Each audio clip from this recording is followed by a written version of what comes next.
नमस्कार मित्रांनो, सुदीप नाश्ता करून ऑफिसला जाण्याची तयारी करत होता. आज त्याला ऑफिसला जाण्यासाठी खूपच उशीर झाला होता.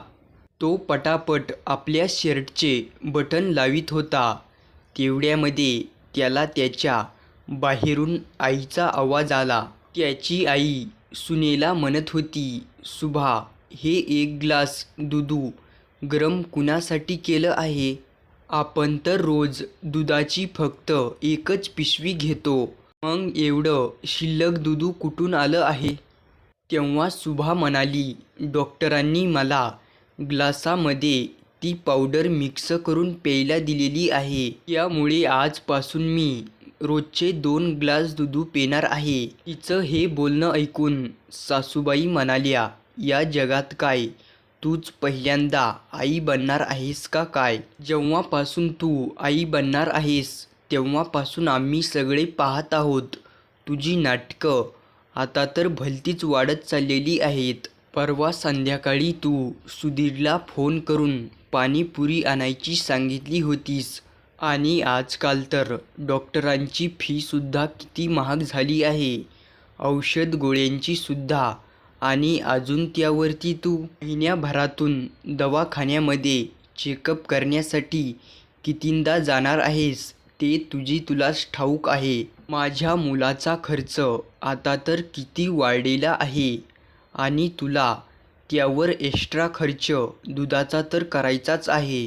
कधी तुला पाणीपुरी खायची असते, तर कधी तुला फळं खायची असतात, तर कधी वेगवेगळ्या भाज्या खायच्या असतात. अगं, तुझं पोट तर डाळ भात आणि चटणीने सुद्धा भरू शकतं.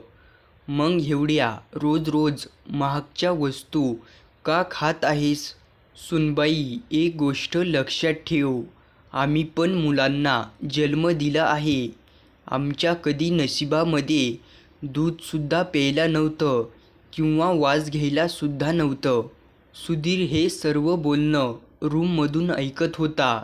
त्याच्या बायकोमध्ये आणि आईमध्ये चाललेलं बोलणं. आता सुधीरला तर आश्चर्याचा धक्का बसलेला होता.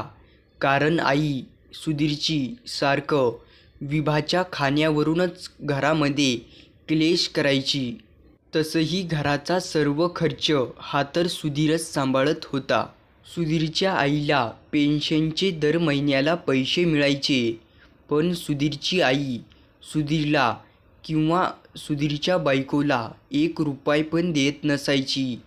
ती आपल्या स्वतःच्या जीवावरच खर्च करायची. तर एकीकडे सुधीरला टेन्शन पण यायचं आणि आपल्या आईचा राग पण यायचा. कारण सुधीर घराचा सर्व खर्च स्वतःहून चालवायचा आणि आईची थोडी पण पैशाची मदत होत नव्हती. आता सुधीर खूपच रागाच्या भरामध्ये त्याच्या आईजवळ गेला आणि म्हणाला, "आई, घराचा खर्च तर सर्व मीच चालवतो, राशनसुद्धा. मग माझ्या बायकोने पोटभर का